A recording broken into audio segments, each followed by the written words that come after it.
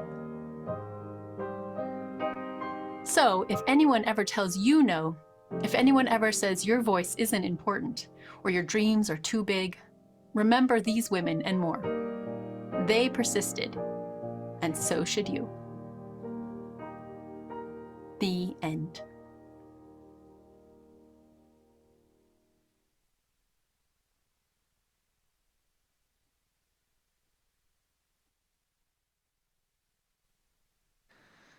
Now it is time for our children to leave the service, our child, and carry the flame, the chalice, with us. So we will meet in the nursery if you want, Elmer. All right. Do you want to come up, Elmer, or no? Want to hold the chalice? Yeah.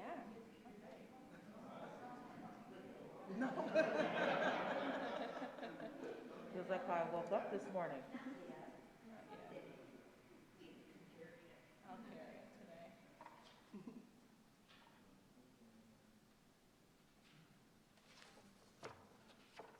And then we can rise and sing our children out.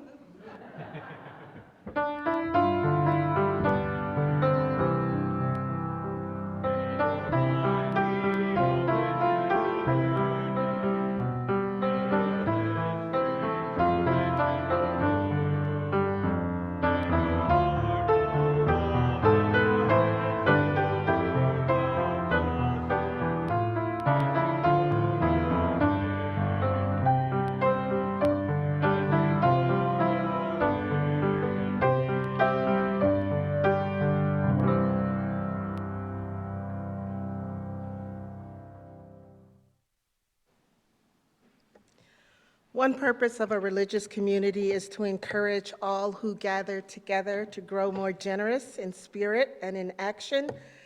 This is the great end of all the world's faith traditions.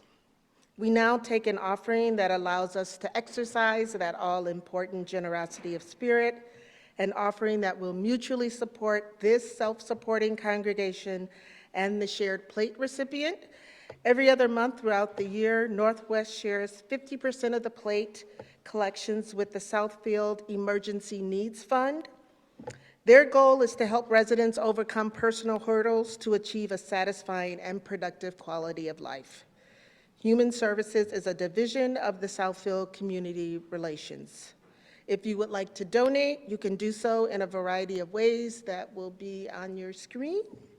And for those here in person, do we have someone to pass the basket?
Our reading today is by Reverend Leslie Takahashi, and it is a responsive reading.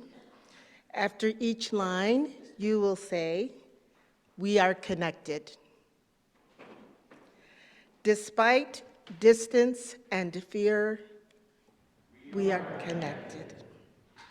Despite loneliness and change, across different experiences and lives, even in the face of the inevitable losses of life, when we wish to laugh, when we need to mourn, across a nation divided,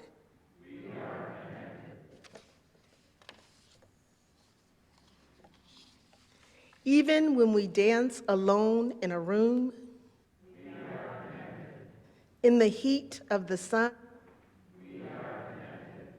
in the glow of the stars, across the limits of our imagination, even when nature trembles, we are connected.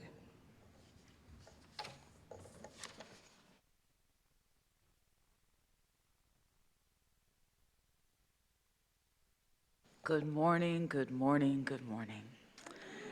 For those of you who don't know me, and I think that's maybe one but two of you, my name is Kiana Danae Perkins. It's both parts, like Linda Susan or Glenn Thomas or Mary Ann.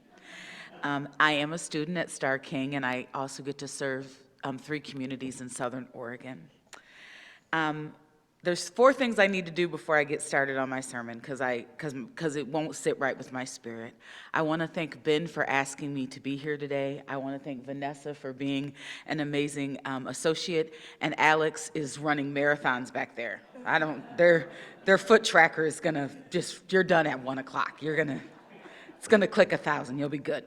I also want to acknowledge that this is the season of Ramadan for my siblings who are Islamic and practice that ritual. And so that is a 30-day celebration that includes fasting and prayer, and they are in the midst of that right now. My spirit would also not sit right if I did not acknowledge Trans Day of Resilience. There are 2 bookend events. There's Trans Day of Remembrance, which is in November. But to balance that out, we cannot acknowledge someone's death if we are not willing to acknowledge their life and all of the brilliance and beautiful things that they bring to their life and what they bring to our lives by being their most authentic selves. So I want to acknowledge my trans siblings today. There's one other thing I want to share with you. So you never know where paper's going to fall on a lectern. You got to find something to make it sit right, and that's what I'm doing right now. It's kind of making this up as I go, so thank you for entertaining that. This last piece, though, will lead us into this sermon. I believe in the earth, and I believe it talks to us all of the time. I have a rock when I usually preach that I hold and I rub, and when I went to go get it this morning, it said, "You can't have me. You have to leave me here." And I said, "Okay." It said, when you get to Southfield, go find a rock. I said, "Okay, I'm listening to you. I'm not going to fight you." So I drive here and I meet Vanessa, but then I run outside. And so Barb was a little concerned because I just ran outside after walking in the door. And I went to go find a rock because that was what I was told to do. But I couldn't find a rock. All I could find was a stick. And then it was wet and it's not dry. And then it dawned on me that the message was, this is not a grounding moment, this is a growth moment. So it's been up here the whole time. I'll probably fiddle with it because that's what I do sometimes. But in that energy, I want to call us together. Before I begin, I need to call my comrades, elders, and ancestors into this space, making it holy, making it a temporary home. This is our chalice, and we breathe life into this living tradition. I know my UU history. The faith we now call Unitarian Universalism came to North America in 1629. And as the story goes, Higgins and Skellington arrived in Salem, stepped off the boat, and proclaimed they were here to serve the spiritual needs of settlers. So soon after, the Covenant of 1629 was written, and since that time, some form of Unitarian or Universalism has been in place with a humble existence on the edges of the American religious freedom movement. Now, given that both Unitarianism and Universalism had to move at the very slow speed of Puritan cultural drum, the ways that they allowed women to engage and participate was way ahead of its time. The history of women in ministry in Unitarian and Universalism starts as early as 1694 with leaders like Jan Led and Mary Wollstonecraft. Both in their own way insisted that women be given equal footing in society. I know my own history with inside of Unitarian Universalism. I was introduced to UU in the summer of 2000 when I stumbled upon a youth leadership job at First Universalist Church of Minneapolis. Fast forward, it is 2023. Woo! I have been in seminary for 2 years. And in that time, I have deepened my faith and my association with our denomination. I know that we are a liberal faith, but the truth is, no amount of liberal identity makes us immune to the influence of the larger culture in which is entrenched in patriarchy. So, this is the intersection I find myself as a woman, as a Black woman, and as a Black woman of faith, seeking to understand the history of women in this faith and understand myself as a woman in ministry, wondering how best to address the subtle but real rose-like layers of patriarchy that are embedded in our liberal faith. In writing this sermon, I realized that those who have come before me, my ancestors, and those who lead now, my elders and my comrades, have used their dynamic ministry as direct rebuttals to push back on some very tired narratives. Let's name some of those narratives. Let's interrupt those tired narratives with living responses that announce, this is our chalice, and we breathe life into this living tradition. Tired narrative number 1. Women's ministry should be centered around all things domestic. This is how we choose to breathe life into this living tradition, the Iowa Sisterhood. At the end of the 19th century, a group of extraordinary white women claimed their role as ordained ministers.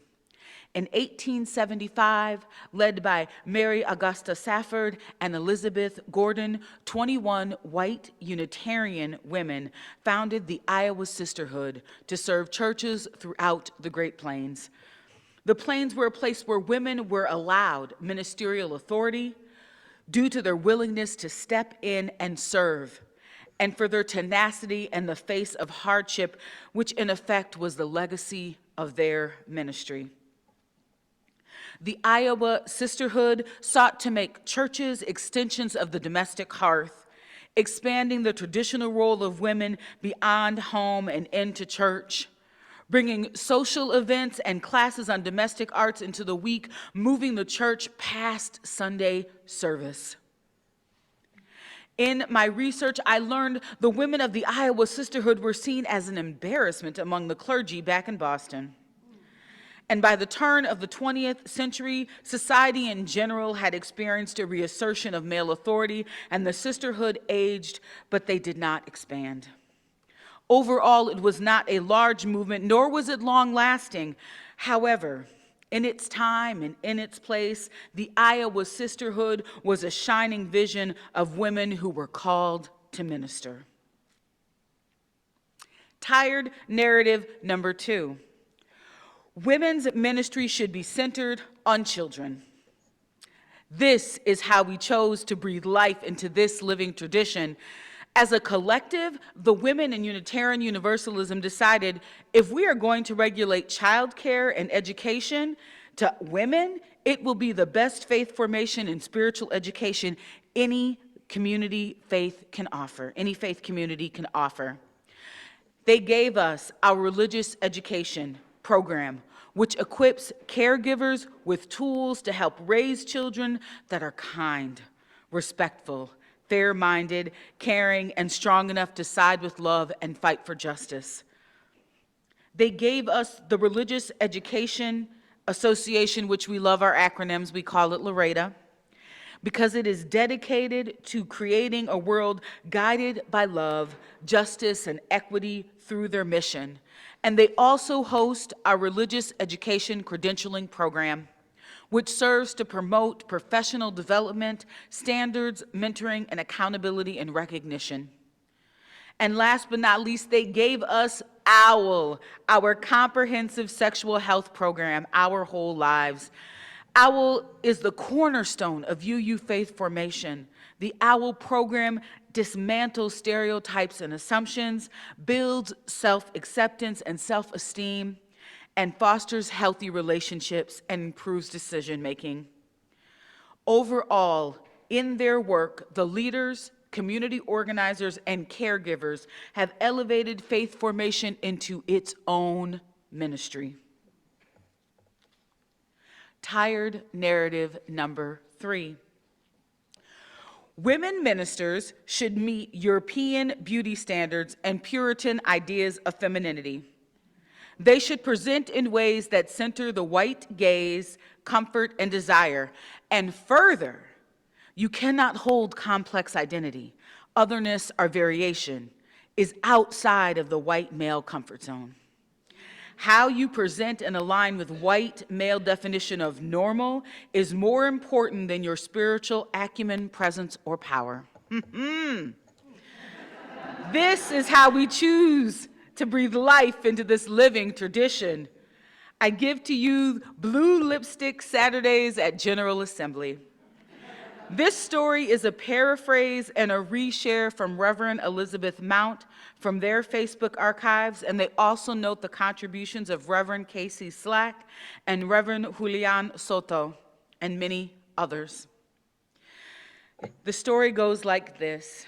Dear friends, once upon a time, someone told a seminarian they couldn't wear blue lipstick and glitter because it wasn't very mature. They said it wasn't a professional color, that glitter wasn't something ministers should be wearing to work. The answer? First, we created a band name, Seminarian Glamour Overload.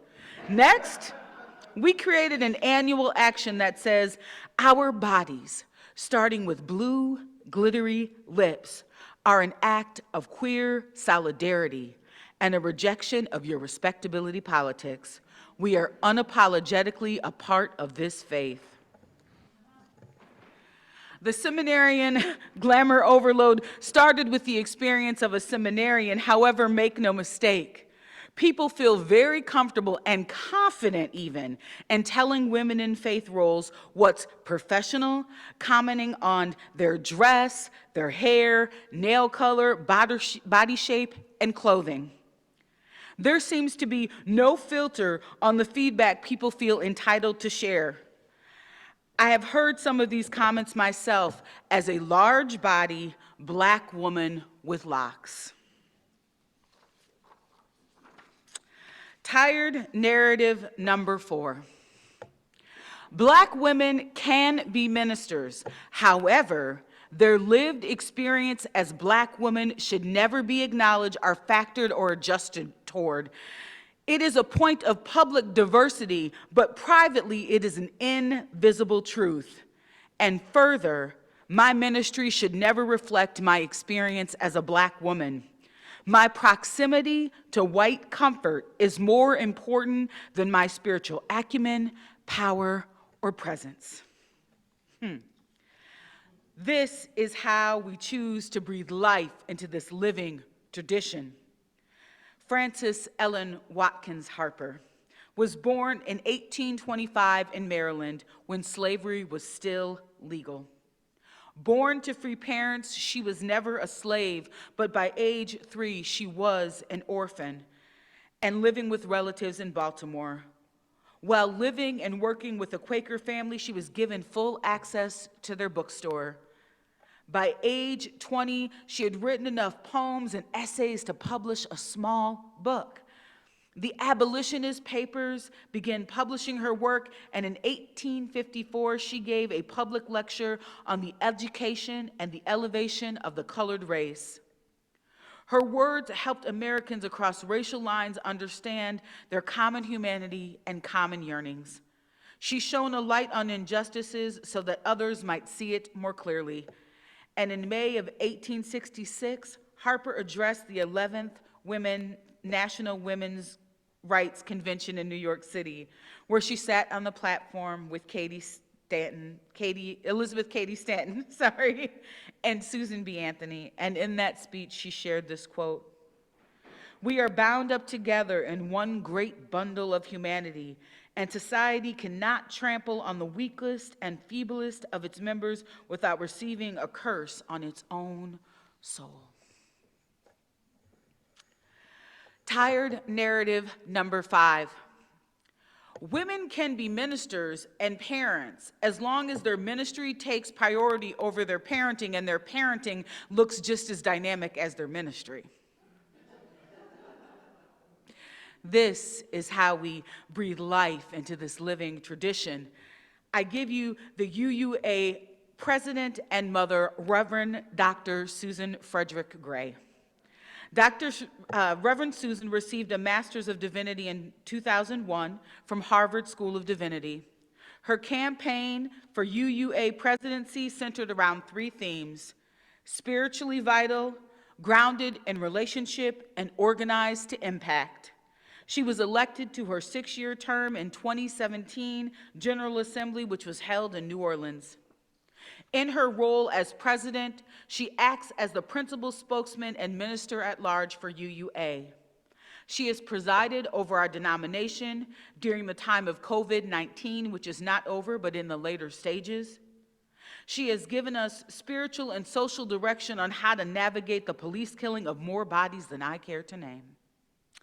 She was unafraid to condemn the January 6, 2021 attacks at the Capitol, and she is currently overseeing the denominational process of reviewing and reframing our Article 2 bylaws, purpose, and principles. Alongside with her husband, Reverend Brian Frederick Gray, and teenage son and family dog, she lives in Cambridge, Massachusetts. I realize that those who have come before me, my ancestors, and those who are leading now, my elders and my comrades, trampled over these tired narratives with their dynamic, impactful ministry. And I stand in their shadow with pride and admiration. And I sit with all of this. And a sadness sits in my heart because I wish I could say that the time of UU and patriarchy was over, but in my journey in 2023, the message is still very clear. How I perform my domestic life, how I caregive my own children and those of the community, my ability to assuage white comfort, and how I present and align with the white male definition of normal, my ability to make my Black womanhood invisible, is more important than my ministry. Not my relationship with the divine, not how I live into the aspirations or with the principles, not how I honor covenants and sacred sources, and not how I treat my family or my colleagues or the communities that I serve. What does all of this mean? And how do we, as congregants, use this knowing in our ministerial searches, and how we treat professional staff, and how we treat lay leaders and fellow congregants, visitors, and guests? And from a deep place of introspection, how do I, as a minister in formation, apply it going forward? See, here is what I know to be true as a woman, as a Black woman, and as a Black woman of faith. I am here to take up space. I am unapologetic in my body, in my intellectual hunger, in my divinity. I am not small, and how I love and live is big, whole, and holy. Amen. I aspire to breathe life into this living tradition. I stand in the shadow of UU women in ministry who came to rise and thrive and in both their womanhood and their faith, and I am proud to be a part of that legacy of the Iowa sisterhood, who showed us the value of ministry beyond Sunday service. And I am humbled by the work of the UU religious educators and Loretta that continue to prove that our skills, strengths, and talents rival that of ordained clergy when it comes to spiritual power and impact. And I am grateful for the call-in and inclusion by my queer kindred, redefining beauty and acceptable, teaching us how to be proud of our unique identities, presentations that exist outside of the white gaze. I have no doubts that we are the chalice. I am on the side of love, and I am moving in alignment with women and femmes who are dedicated to disrupting systems of power. We claim our femininity in all of its flavors, and we claim our divinity in all of its iterations. We are not here to be small, easy, or palatable.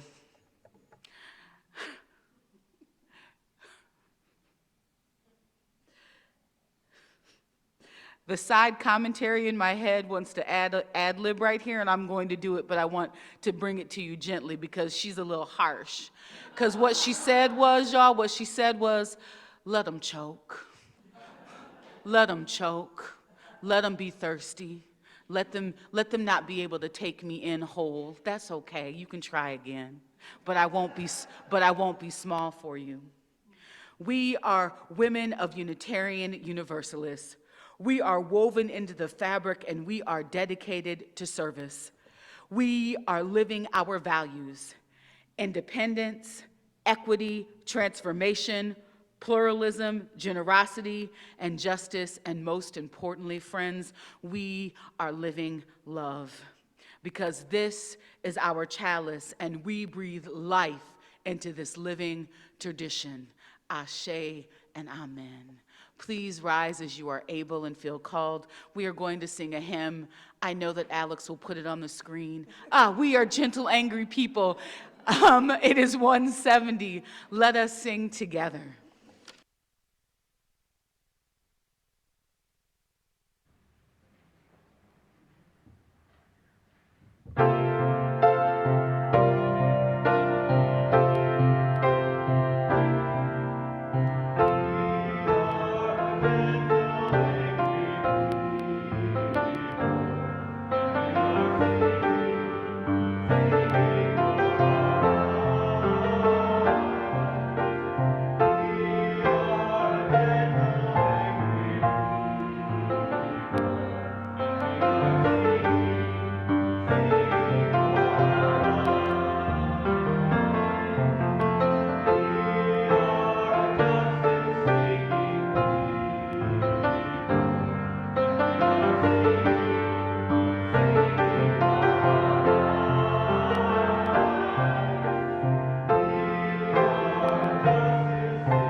We cooked up we wanted to be up here together at some point.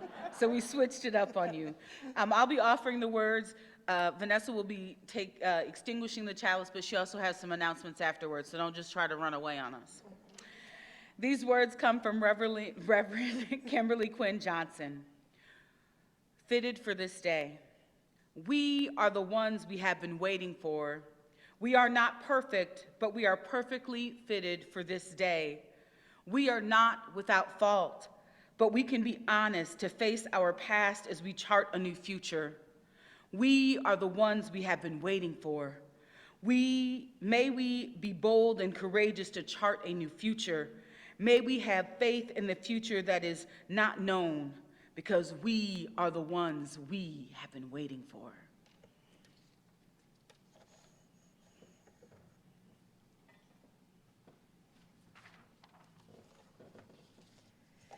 Okay, for our announcements, I have a couple.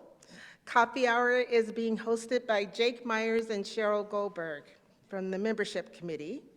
So you're invited to join us for coffee and snacks in the multipurpose room. Secondly, there will be a children's Passover Seder. It will be held the fourth night of Passover on Saturday, April 8th at 5 p.m. here at Northwest. There will be a reading of a children's UU Haggadah, which I should have checked before, the book containing the Seder services prior to the meal. It includes the story of Jewish liberation from slavery, music, games, and the use of ritual foods and wine. Probably not really wine for the children. The link to sign up is in the weekly newsletter. And then finally, we have several cards being passed around for Ken Hermanat, our choir director, who was recently diagnosed with ALS. So please seek someone out so you can sign the card. He's online? Oh, hello, Ken. I'm glad you're online. Okay, and now for the postlude.